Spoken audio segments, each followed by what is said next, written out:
Well, good afternoon, everybody. Thank you so much for joining us for our public lecture series, our Island of Ideas online public lecture series. It's good to have you all with us. As a reflection of this institution's recognition of the deep history and culture of the island, the University of Tasmania wishes to acknowledge the traditional owners, the Palawa people, and custodians of the land upon which we meet. We pay respect to elders past, present, and emerging. I'm very pleased to be moderating this lecture this afternoon, and my name is Kate Robertson. I'm the Executive Director of the Advancement Team, and it's with great pleasure that this public lecture series is part of the work that the Advancement Team do. So I thank my colleagues in the events team in particular for their work in presenting this lecture this afternoon. Each year, the university presents hundreds of lectures, forums, seminars, and workshops free of charge for our students, alumni, and the wider community. And these are an important part of the university's role, and it's why we're hosting forums such as this afternoon. And even as I say this afternoon, I should acknowledge that actually for many of you tuning in today, it probably isn't this afternoon. We're thrilled that this online lecture series enables us to connect with people all over the world. So welcome wherever you are today. So just a few housekeeping notes before we get underway. Your microphone, camera, chat function, and raise hand function have all been disabled so that our speaker today is not interrupted. But we do encourage you to put your questions ready for the end of the lecture, and you can do this by typing them into the Q&A function. So not the chat function. Use the Q&A function for anything that during the course of the lecture you'd like to put to our speaker this afternoon, and we'll get to those at the end. And also just to let you know that the lecture today is being recorded for later access on our YouTube and SoundCloud channels. So now it's my great pleasure to introduce our speaker today, Dr. Louise Grimmer. Louise is a retail marketing expert and an academic at the University of Tasmania, and this is where she completed her PhD in 2015. She's a senior lecturer in marketing in the Tasmania School of Business and Economics, and Louise researches retail advertising and promotions, small and independent retailers, retail, shopping precincts, supermarket and food retailing, and the impact of the visitor economy on local economies. Prior to entering academia, Louise had a 20-year industry career working in senior roles in marketing and public relations. She's a regular contributor to The Conversation and The Mercury, and in 2019 she presented a series of the Sunday session afternoon programme on ABC Radio, which aired around Australia. Louise has always been fascinated by department stores, and she's visited many well-known stores around the globe. And some of her favourites include Liberty of London, one of my favourites too, Jenner's in Edinburgh, another good one, La Samaritaine and Lebon Marche in Paris, Marshall Fields in Chicago, Barney's in New York, and Takashima in Tokyo. So without further ado, please give a warm welcome to our speaker today, Dr. Louise Grimmer. Over to you, Louise. Thank you so much, Kate, and good afternoon, everyone. And thank you so much for taking the time to attend this presentation. I really appreciate your interest in this topic. Just by way of a personal introduction to today's topic, I've always been fascinated by department stores, and I think that's because partly I grew up in Adelaide, and David Jones was just the most magical, wondrous place that a young girl could find herself. I can remember visiting the store as a young child with my parents, then as a university student going to the University of Adelaide, and then as a young adult. The first thing that greeted you upon entry into the store in Rundle Mall was a pianist who was dressed in a tuxedo and playing a shiny grand piano.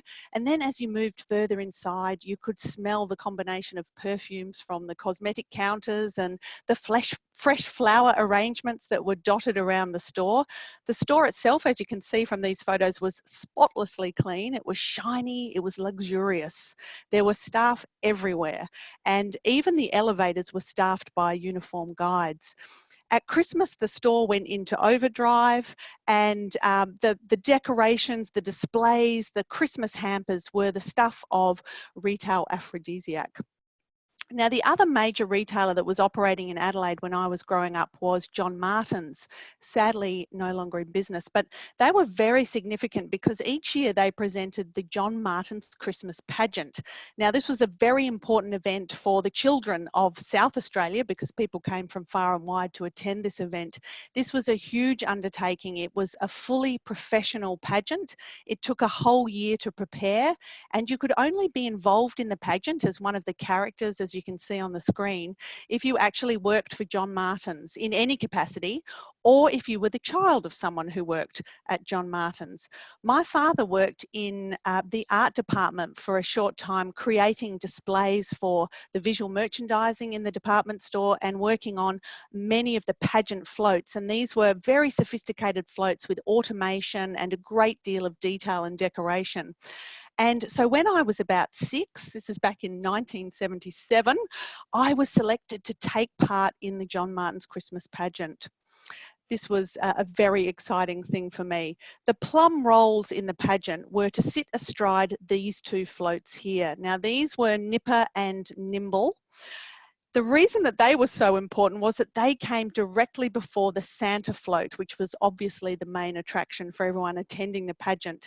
Now, I didn't rise to such lofty heights. I think these roles usually went to the children of senior management, but I was overjoyed with my role as an ice skating doll on the Toymaker float.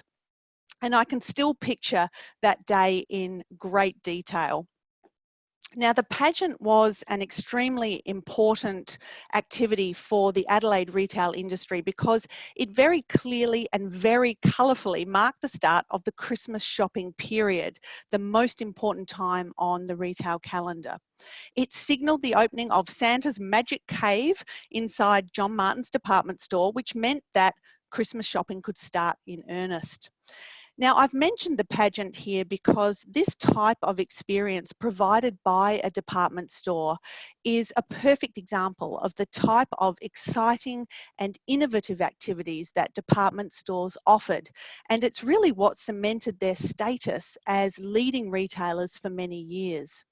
Some of my favourite department stores, and Kate mentioned some of them in the introduction, that I've discovered while I've been on holiday or while I've been living abroad include the marvellous Jenner's department store in Edinburgh. Now, sadly, this is set to become a hotel development, but every Christmas they get a huge Christmas tree that was put inside the store, and it's just a magnificent sight to behold. Another favourite store was Marshall Field's in Chicago. Sadly now, converted into a Macy's department store. And my very sentimental and all-time favourite department store is Liberty of London, and I'm pleased to report that that department store is still going strong. So I guess it's worth just defining what a department store is at this point in the presentation. I'm sure you're all familiar, but you know, it's a retail establishment that offers a wide range of consumer goods in different product categories known as departments. Usually each department had specialist staff and a counter and the ability for customers to pay for those items within the actual department. Department stores also had a great emphasis on the visual merchandising and display of goods, both inside the store as well as in the store windows. And traditionally, department stores offered really high levels of customer service. Now, there are some variations on this theme that I'm not covering today. There are discount department stores, so they're stores like Target, Kmart, Big W. And off-price stores. That we don't tend to have a lot of those in Australia, but they are stores like TJ Maxx and Marshalls, not to be confused with Marshall Field's. These retailers sell high quality branded merchandise, often off-season items. They're heavily discounted and they change their inventory a number of times a week. And I will touch on them a little bit later today when I talk about the future of retailing. The department store has been studied by retail scholars, sociologists, architects and historians over the years. Most recently, retail academics have really been interested in luxury brands and luxury products, particularly fashion in a department store context. And there's also interest in mid-market retailing. So that's middle of the road brands and retailers, things like Harris Scarfe, JCPenney, Sears, Macy's, etc. My own research tends to focus more on small and independent retailers and the marketing of retail shopping precincts. But recently I've been involved in some research that's been looking at in-store and service elements in department stores and discount department stores, so Target, Kmart and Big W, with regard to customer loyalty and word of mouth.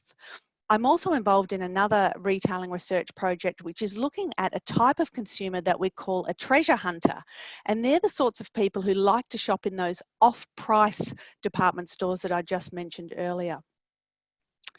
But today's presentation is all about traditional department stores, and it's designed to be a relatively brief look at the birth, the rise, and sadly the fall of the traditional department store. So in today's presentation, I'm going to cover four main topic areas. First of all, I'll look at what brought about the department store format and how it differed from existing retailing at the time. Then I'll look at the heyday of department store retailing and have a look at some of the really innovative and exciting retailers of the day. And then have a look at some of the factors that have contributed to the decline of the department store format. And finally, think about what the future might hold for department store retailing. So let's look first at how the department store came to be. During the 17 and 1800s, retailing really developed and formalised, I guess, with general stores which carried a wide range of goods, but the stores themselves were fairly small in size and they only had a limited number of each item available for sale.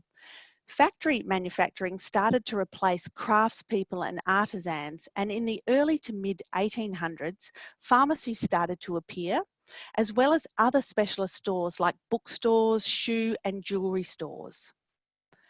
The conditions for the rise of the department store really lay in the late 18th and early 19th century industrialisation and urbanisation, particularly in Western Europe and parts of the United States. And this led, of course, to the growth of a prosperous urban middle-class population and the ready availability of mass-produced consumer goods. And I think at the same time, there was a growing sophisticated understanding of the pleasurable rather than just the utilitarian possibilities that shopping could bring.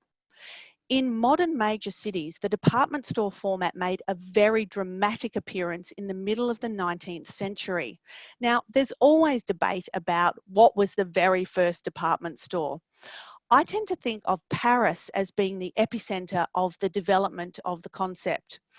The Lebon Marche in Paris started as a small enterprise in 1838, but it was revamped around 1852, and it's considered to be one of the very first department stores. Now, this was soon followed by Pateau in 1865 and Samaritain in 1869, both in Paris. And around the same time, Whiteley's in London, Wanamaker in Philadelphia, Stewart's in New York, and Marshall Field's in Chicago are just some of the other department stores that were also opening during this time. I just wanted to have a quick overview of Lebon Marche.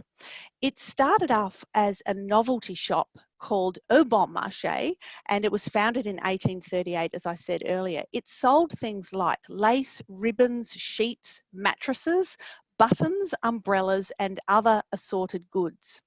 It originally just had 4 departments. It had only 12 employees and a floor space of 300 square metres. But the store was really lifted to new heights by the entrepreneur Aristide Boucicault, who became a partner in the firm in 1852. Now, he really changed things. He changed their marketing plan. He introduced fixed prices on goods, which was a revolution, and guarantees that allowed exchanges and refunds for goods. He heavily invested in advertising and a much wider variety of merchandise. Now, the annual income of this store increased from 500,000 francs in 1852 to 5 million by 1860. In 1869, he built a much larger store on the left bank, and he again enlarged the store in 1872 with help from the engineering firm Gustave Eiffel, the creator of the Eiffel Tower. The income rose from 20 million francs in 1870 to 72 million at the time of his death in 1877. But other things had increased. The floor space had increased from 300 square metres originally to 50,000, and the number of employees had increased from that 12 that he started off with in 1838 to 1,788 by 1879. Boucicault was famous for his marketing innovations, so he introduced things like a reading room for husbands while their wives shopped, extensive newspaper advertising, entertainment for children, and 6 million catalogues were sent out to the customers of Lebon Marche. Now, it's no coincidence that from the mid-19th century, the department store adopted the look and the feel of the way that we've known about it for more than 150 years. And this was as a result of the influence of the Great Exhibition in 1851. Now, this event was held in the Crystal Palace, which was a truly revolutionary structure. It was designed by Joseph Paxton and located in Hyde Park, not far from Harrods, which from 1905 became Europe's biggest department store. And I'm going to touch on Harrods later on in the presentation. Not only did the Crystal Palace feature 300,000 panes of plate glass, and plate glass was a recent invention at the time, but it was also an enormous showcase of consumer goods from right around the world. 6 million people came here, and this was in a period that I think was from May to October, so it wasn't a huge period of time. 6 million people visited the Great Exhibition, and they came here to window shop, to marvel at the examples of contemporary design and technology, and they really opened their eyes to what the new industrial world could offer. Now, the department store proper was distinctive from previous experiments in its scale, its lavishness, and resonance with the society that spawned it. The early Parisian stores were hugely influential models for subsequent stores springing up all over the world. The history of the department store has largely been located in Western Europe and North America, but of course there were department store formats springing up right around other parts of Europe and certainly later on in East Asia. An important innovation of the department store was their wide variety of merchandise, all under one roof, a move away from traditional shopkeeping. Many of the early department stores actually developed from smaller existing stores. Most commonly, these were draperies. Stores such as John Lewis and Whiteley's in London were founded by drapers, cloth merchants who understood the tastes and the buying power of the rising new generation of middle-class women that from the second half of the 19th century would really spur the department store to opulent heights across Europe and the United States. Stores grew department by department, taking over neighbouring properties to house the expanding businesses until it might be necessary to provide a new building or reface the existing ones for coherence. The system worked on a basis of low margins and high turnover. The stores were certainly a place for the sale of mass-produced goods and have been associated with the rise of ready-to-wear clothing. However, most stores continued to provide traditional tailoring and drapery well into the 20th century. Department store pioneer William Whiteley famously boasted that he sold everything from a pin to an elephant. And another delightful example of the types of products that were sold in this new retail format come from the 1870s. There was a very unlikely sounding department store called the Civil Service Supply Association in London, and they proclaimed that they sold anything from a blotting pad to a bicycle or a billiard table, from ginger beer to carte blanche champagne. So the diversity of stock matched by an array of amenities and entertainments, including banks, restaurants, travel agents, fashion shows and live music, and services such as free delivery and the alteration of garments, were what really set apart department stores. The department store was also revolutionary in that it allowed women for the first time to be free to browse and shop safely and enjoyably away from home and away from the company of men. These, for the main part, were newly affluent middle-class women whose good fortune and the department store itself was really nurtured and shaped by the Industrial Revolution. As you can imagine, this new retail format, the sheer volume of goods sold and the depth and breadth of the products drew the ire of many small and independent stores. Small traders complained that department stores created an unfair competitive landscape and one in which they were increasingly unable to compete. This sounds rather familiar, doesn't it? It's the same complaint that's made about Amazon today. One of the interesting features of this new retailing format was that browsing was encouraged and customers were completely assured that they were under no obligation to buy. Unlike smaller stores where it was very difficult to engage in shopping as a leisure activity, so touching and feeling the products or trying on clothes and shoes without feeling that you had to make a purchase, department stores removed this pressure. So let's have a look now at the heyday of department stores. It can be argued that this period really lasted for quite some time, broadly from the late 1800s to the early to mid 1900s. And during this time, department stores reigned.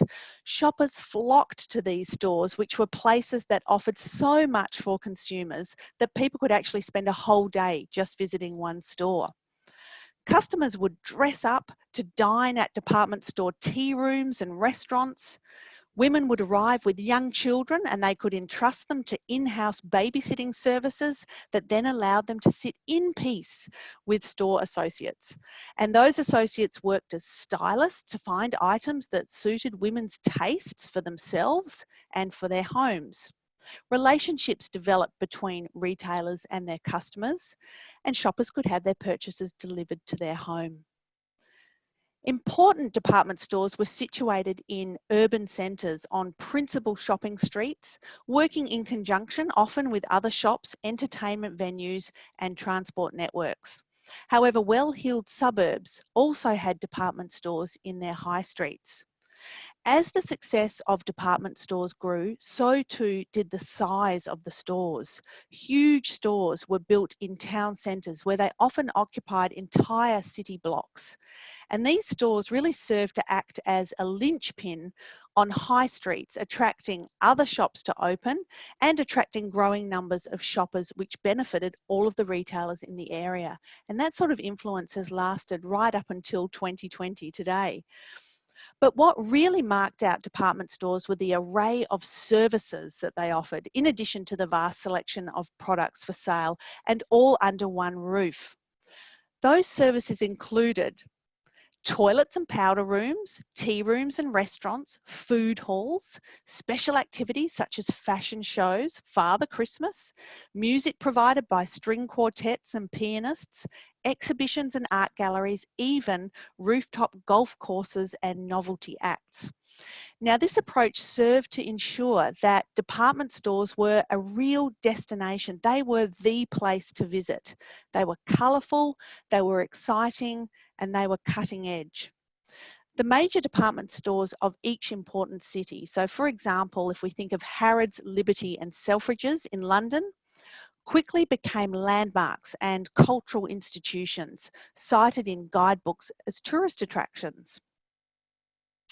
During the early 20th century, American stores really took the lead as innovators, becoming increasingly influential on their European counterparts. During the interwar and early post-war periods, while alternative shopping sites were developing, fashion magazines such as Vogue show that the big department stores retained their central position within urban consumption practices in many cities. I want to look now at 3 examples just to give you a flavour of the height of department store retailing. And I'm going to focus on those 3 that I just mentioned, Selfridges, Liberty and Harrods, all of which are still operating today. And I'm just going to have a sip of water. So let's have a look first at Selfridges. Selfridges was founded by Harry Gordon Selfridge. He was a Wisconsin-born retailer. He left school at age 14 and he rose to become a partner in Marshall Field's in Chicago. And I showed you some photos of the interior of Marshall Field's earlier. Marshall Field's was founded in 1852 and it was one of the first and most ambitious American department stores. Now, Selfridge did very well with Marshall Field's and he liked to say the customer is always right, which made his Chicago store very popular. When he visited London on holiday in 1906, he was surprised to find that most of the city's department stores, and Harrods had only just recently completed its retail palace in Knightsbridge, which we'll look at shortly, most of these stores, he felt, lacked the panache and the drama of their American and Parisian rivals. And this led him to leave America and establish a singularly magnificent department store bearing his name, Selfridges, at the west end of London's Oxford Street. And I'm sure many of you have visited this department store. The initial design of the building was by a man called Daniel Burnham. Now, he was an American architect who had worked for Marshall Field's, but significantly, he had also designed much of the 1893 Chicago World's Fair. This was a successor to London's Great Exhibition of 1851. The building was opened in 1909 and Selfridges offered its customers 100 departments, along with restaurants, a roof garden, reading and writing rooms, reception areas for foreign visitors, a first aid room, and most importantly, a small army of knowledgeable floor-walking assistants who served as guides to this retail treasure trove, as well as being thoroughly instructed in the art of how to make a sale. Selfridge did much to make the department store a destination rather than just a big and comprehensively stocked city shop. Selfridge himself likened the act of shopping to the art of attending the theatre. He encouraged his customers to make this connection as well. He covered his show windows with silk curtains before dramatically unveiling the displays on opening day. And Selfridges still endures today. The flagship store is the second largest store in the UK after Harrods. There are some other Selfridges stores. The one on the left is a Selfridge store in the Bullring in Birmingham, which was opened in 2003. I can't imagine what Selfridge himself must think about the exterior of this building. And the picture on the right is from one of the Selfridges stores in Manchester. Let's look now at Harrods. As many of you know, I'm sure, Harrods is a department store located on Brompton Road in Knightsbridge. It's owned by the state of Qatar via its sovereign wealth fund. The store occupies a 5-acre site and it has 330 departments covering 1.1 million square feet of retail space. It is one of the world's largest and most famous department stores. In 1824, at the age of 25, a man called Charles Henry Harrod established a business at 228 Borough Street in Southwark. He ran this business, variously listed as a drapery and a haberdashery, until about 1831. In 1834, in the East End of London, he established a wholesale grocery and it had a special interest in tea products. But then in 1849, he wanted to escape the vice of the inner city and he wanted to capitalise on the trade that was coming to the Great Exhibition of 1851 in nearby Hyde Park. He took over a small shop on the site of the current Harrods store. Now, he started off with a single room and he employed just 2 assistants and a messenger boy. His son, called Charles Digby Harrod, built the business into a thriving retail operation. It sold medicines, perfumes, stationery, fruit and vegetables, and Harrods rapidly expanded. It acquired the adjoining buildings and it employed 100 people by 1881. However, the store's booming fortunes were reversed in early December 1883 when it burnt to the ground. Remarkably, that year, Charles Harrod fulfilled all of his commitments to his customers to make Christmas deliveries, and he made a record profit in the process.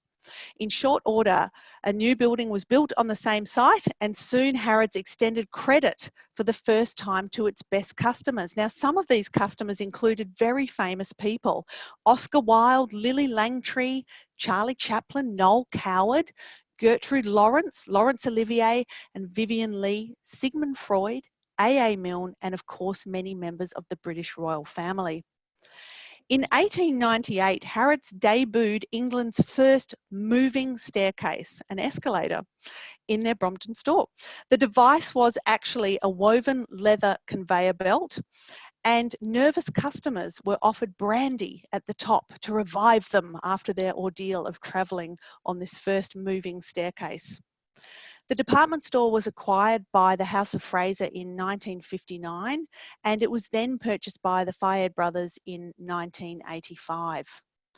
The shop has 330 departments, and they offer a huge variety of products and services, as you can imagine. I want to just talk about some of the services.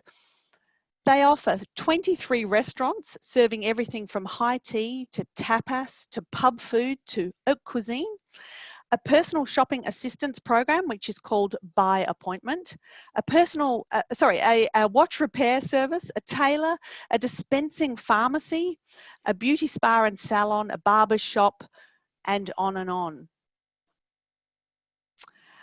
Up to 300,000 customers visit the shop on peak days, comprising the highest proportion of customers from non-English speaking countries of any department store in London. More than 5,000 staff from over 50 different countries work at Harrods. Amazing. And finally, I want to look at Liberty. Now, Liberty is a department store in Great Marlborough Street in the West End of London. It sells women's, men's and children's clothing, makeup and perfume, jewellery, accessories, furniture and furnishings, stationery and gifts, but it's very well known for its floral and graphic prints. It was created by a man called Arthur Lazenby Liberty. He was born in 1843 in Buckinghamshire. He worked for a time at a smaller store in Regent Street, and after he'd worked there for about 10 years, he decided he wanted to start a store of his own. He borrowed £2,000 from his future father-in-law, and he accepted the lease on a shop, half a shop, at 218A Regent Street, and he started off with 3 staff members. The shop opened during 1875, and it sold things like ornaments, fabrics and objets d'art from Japan and from the East. Within just 18 months, he had repaid that £2,000 loan, and he'd acquired the second half of 218 Regent Street. And as the business grew, neighbouring properties were bought and added to the store. In 1884, he introduced a costume department, and with his staff, he created in-house apparel that really challenged a lot of the fashion that was coming out of Paris at the time. In 1885, he acquired more buildings along Regent Street, and he housed products like carpets and furniture, which were under heavy demand at the time. Now, Liberty became the most fashionable place to shop in London, and Liberty fabrics were used for both clothing and for furnishings, as they are today. During the 1890s, Liberty built strong relationships with many designers. Many of these designers, including Archibald Knox, practiced artistic styles known as arts and crafts and Art Nouveau, and Liberty helped develop Art Nouveau through his encouragement of such designers.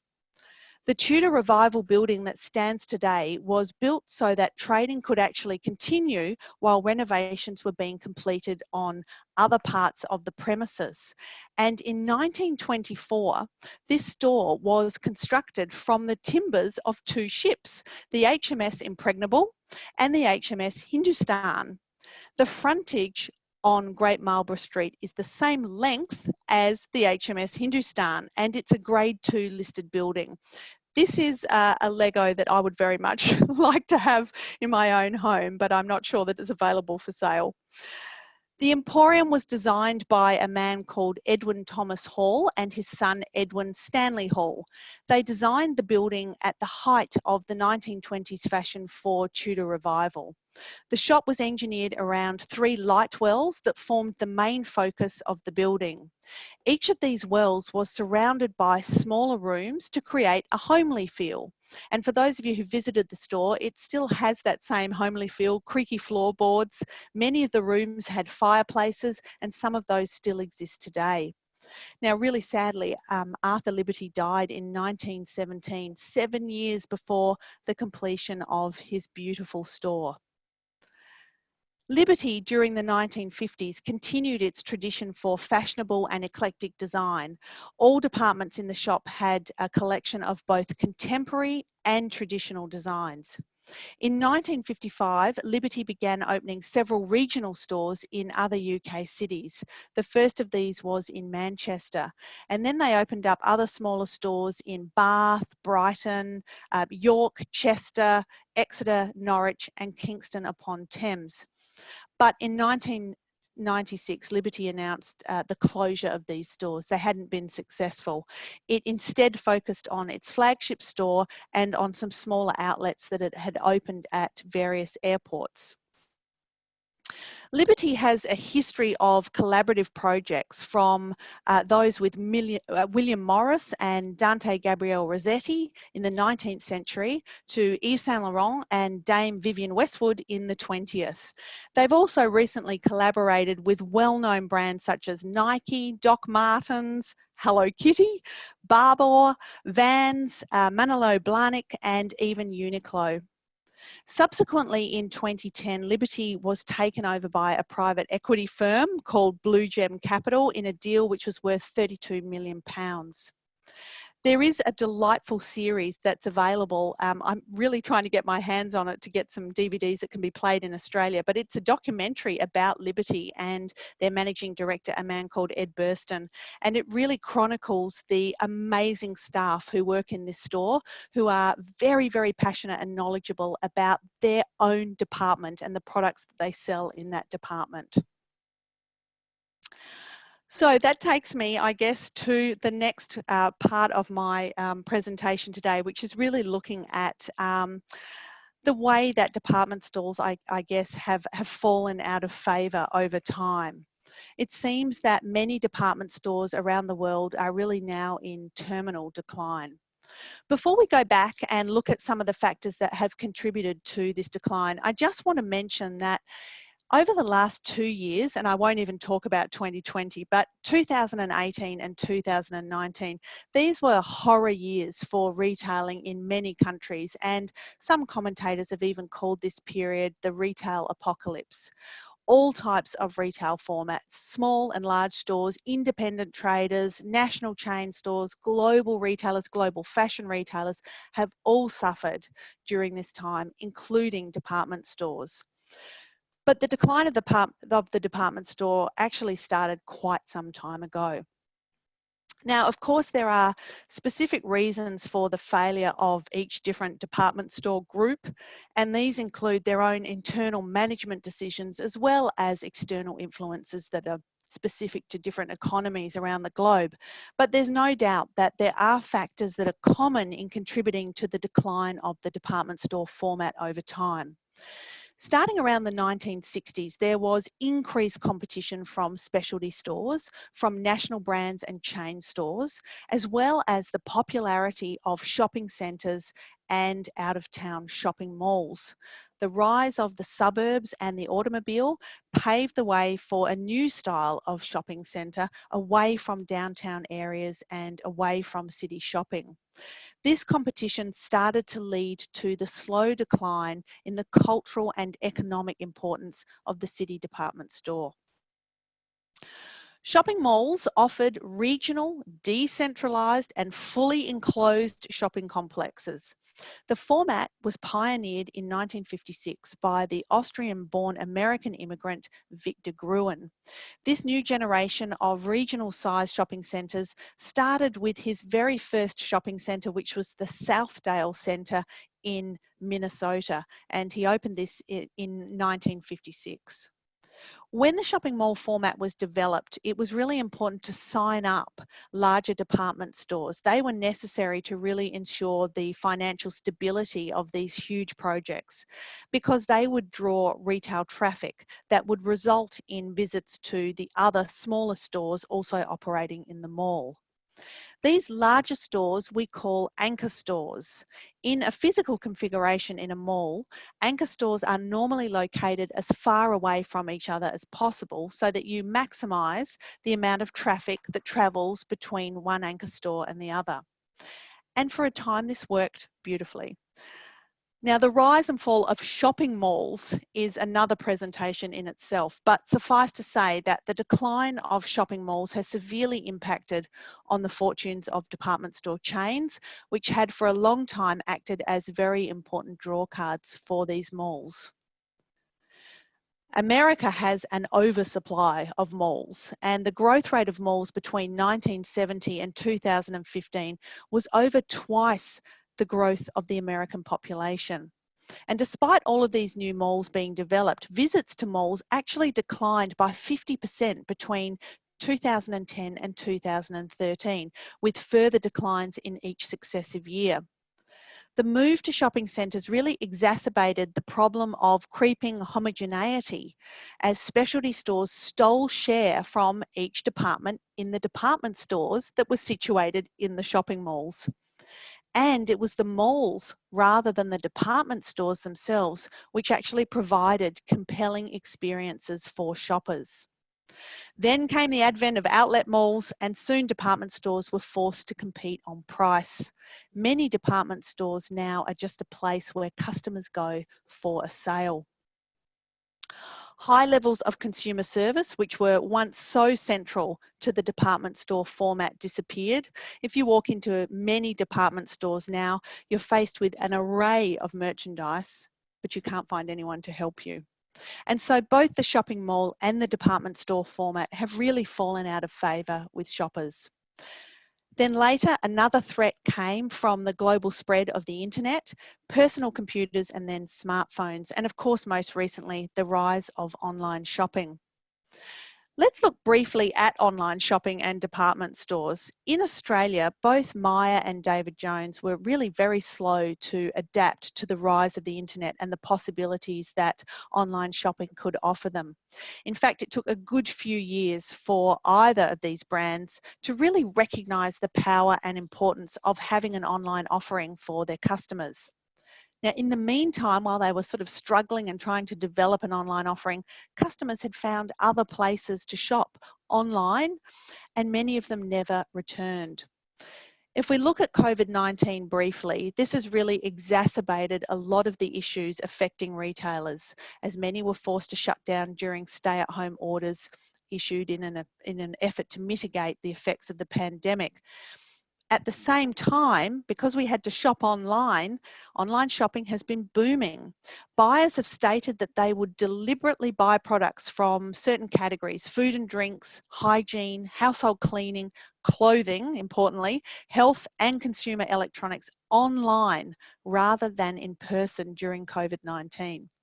The outbreak is said to have changed shopping behaviour permanently. In a survey that was conducted in America, 29% of surveyed consumers stated that they had no intention to ever go back to offline shopping. Another factor is the hollowing out of the middle class. According to a 2019 OECD report, the economic centre of gravity is tilting away from the middle. Income growth in the middle has been much weaker than it has been at the top. Now, what this means is that as a result, retailers are going to focus either on the luxury end of the market or on the discount and bargain basement end. Those retailers that are stuck in the middle are falling away. In America, this has resulted in the closures of retailers such as JCPenney and Sears, which have traditionally appealed to this group of middle-of-the-road consumers. This has also had an impact in Australia if you think about stores like Harrods.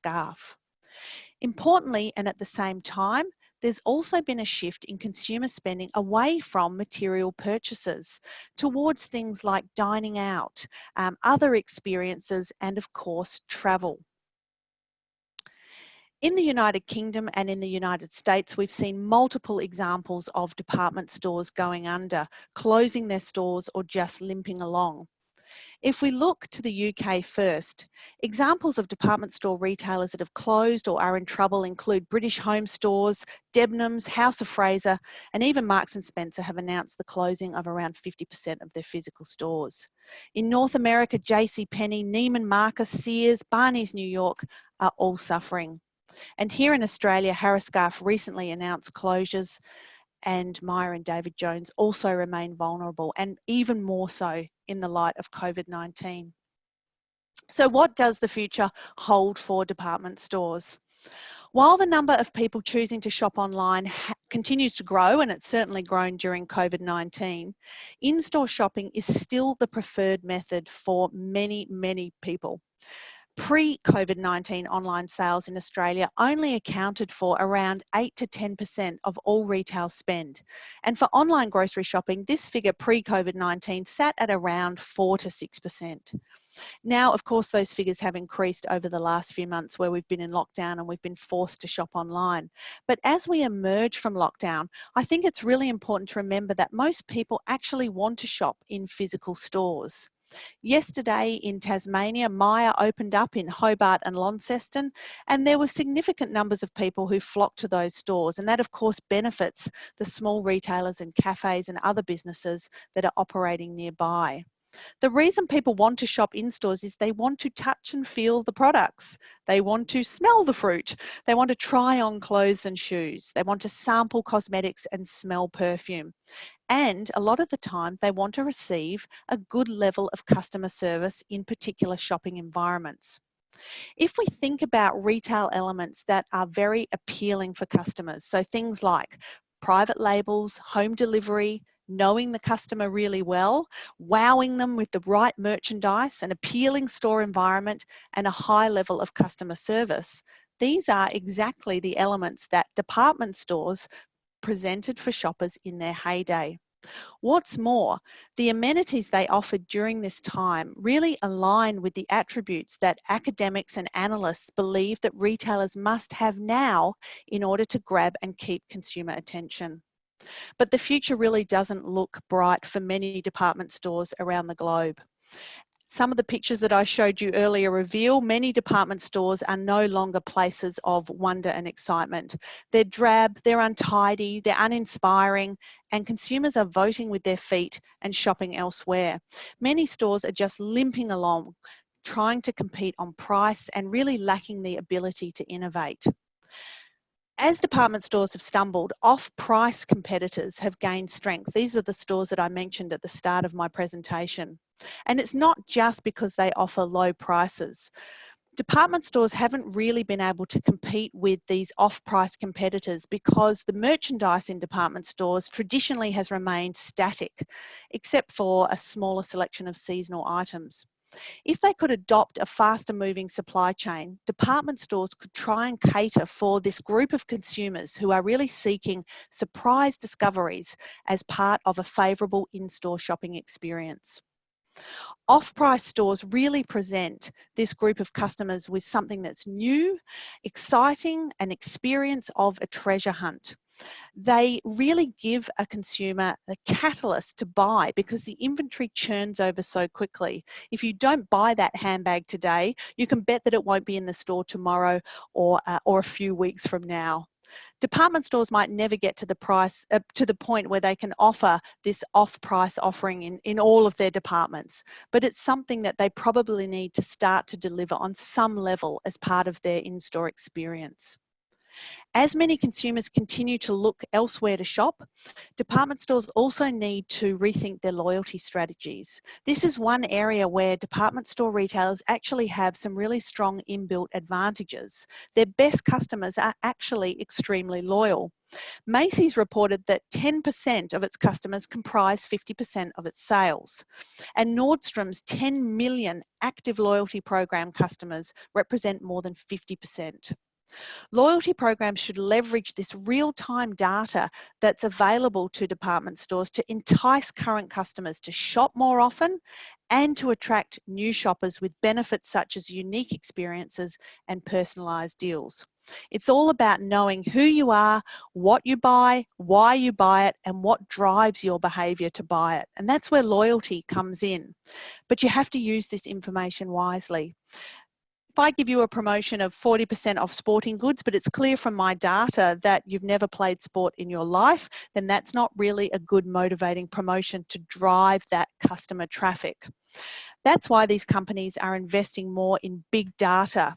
Their loyalty programs are a veritable gold mine that they need to look at really carefully so that they can better communicate and market to their customers. Another approach has been the move to opening smaller stores in more locations.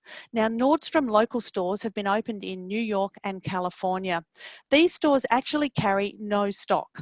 So shoppers start their shopping journey well ahead of time, either at home or on their mobile phone, and then they visit the store to pick up their online orders. We're certainly seeing an appetite for click and collect, and this store really shifts this activity from predominantly where we've seen click and collect in the grocery sector to fashion and homewares. A smaller store approach with curated stock was actually trialled by Debenhams here in Australia, but it wasn't successful and it closed down. David Jones have a smaller store format at Barangaroo, but they recently closed a small store in Fortitude Valley in Brisbane. It just wasn't successful. So this model will work for some department stores, but not for others. Fashion shows, pop-up and concept stores, in-store events, VIP nights, even free transport are just some of the ways that department stores are trying to entice customers back. Department stores now have to work on their ability to incubate new and exciting brands, products and services, and have a curated assortment and experiences that really drive traffic to the store. There's no one blueprint. The key might be that stores shift and change in different ways and hopefully move away from all being the same. If it's all about price, the consumer will stay at home and shop online. If it's about experience and emotional attachment, then consumers will be loyal to that. It's an uncertain future for many department stores around the world, but those that strive to reimagine themselves as destinations, providing an exciting visitor experience that harks back to those early days, those early leaders such as Selfridges, will hopefully survive and prosper. And that brings me to the end of my presentation today. I think I've left a very short period of time for questions. I'm so sorry, I got carried away. Over to you, Kate.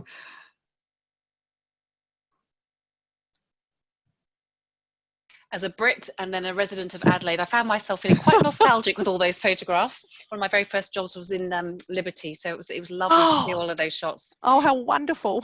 Look, I just encourage everyone who's listening to the lecture, please do feel free to put your questions into Q&A, and I'll go straight on because we already have had some come in already, Lou. So if you don't mind, we'll just jump straight to the chase. Yes, certainly, and I'm so sorry. Not at all. There's great questions coming through though, so keep them coming. But in the meantime, Anne Schaefer asks, would an upfront tax on consumer goods that reflects the cost to society of recovering and recycling or disposing of those goods perhaps result in the resurgence of department stores which actually go for quality and goods that last? So if we tax the sort of disposable end, do you think that might have an effect? Oh, that's such a fantastic question. And, you know, when you do a presentation like this, you just don't get the time to really delve into these issues. Sustainability in retailing is a real passion of mine, and it's actually a research project that I'm looking to work on in the near future.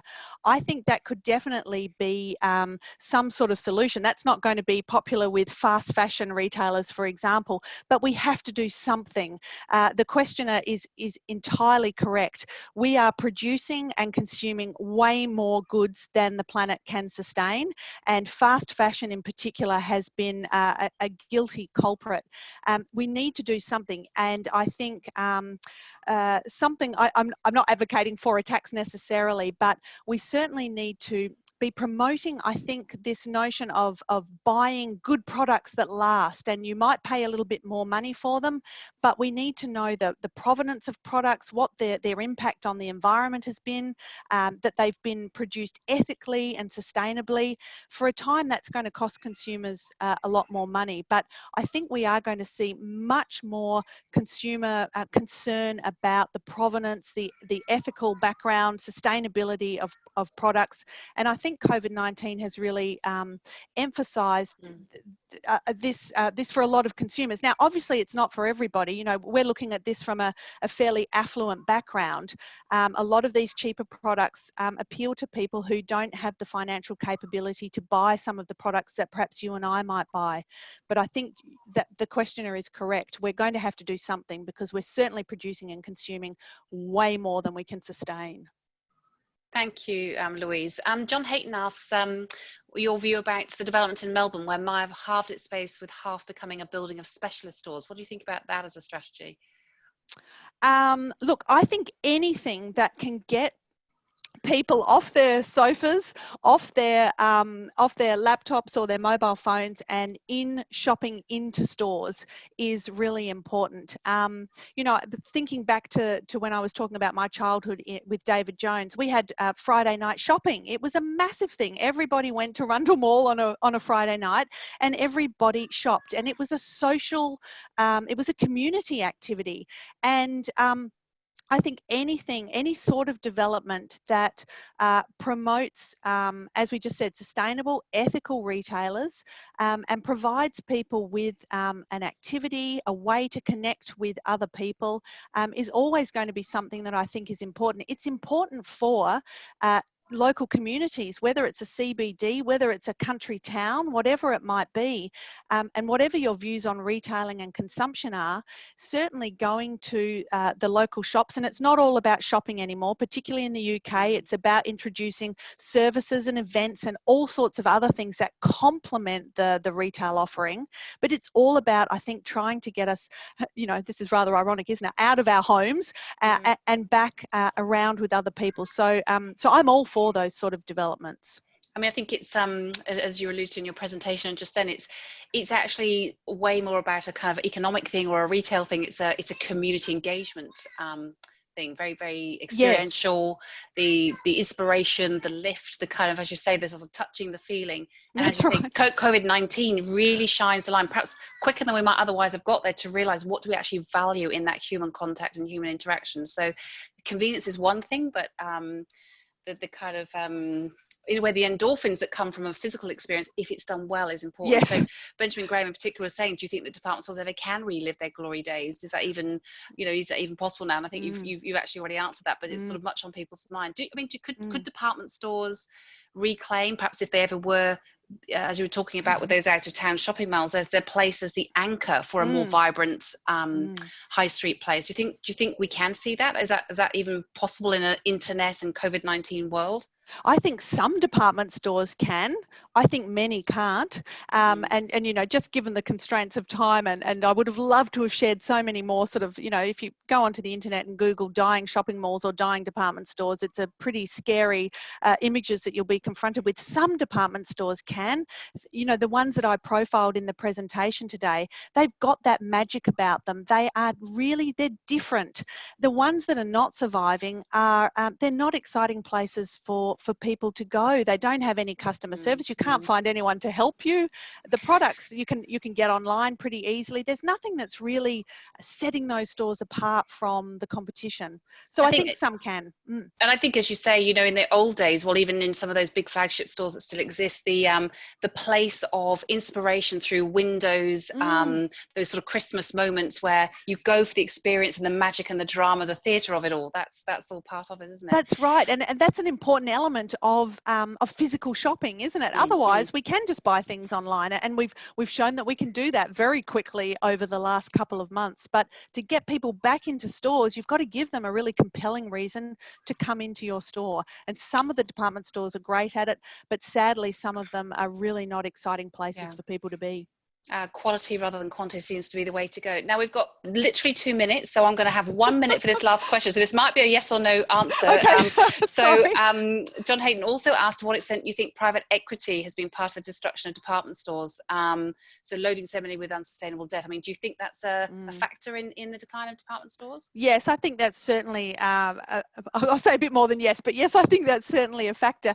I was just investigating something prior to giving the presentation today, and I really really can't remember where it was, but it was the startup of a community department store.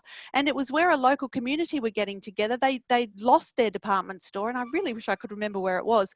But I think we're going to see a lot more, they might not be the heyday of the department stores that I've been talking about, but certainly the growth of co-ops and community shops and centres. And that's particularly in the UK. We're starting to see a lot of those sorts of innovations. But my answer is yes to the question. Yeah, I think that the Scandinavian countries are also pretty good at some of that innovative approach to retail. Absolutely. But we won't go down the IKEA route. We're not going down IKEA. So look, Dr. Louise Grimmer, thank you so much. That was a really fascinating, very accessible and engaging hour that we've just had. Thank you so much to everyone who's joined us from around the world for the very enriching hour that we've just had.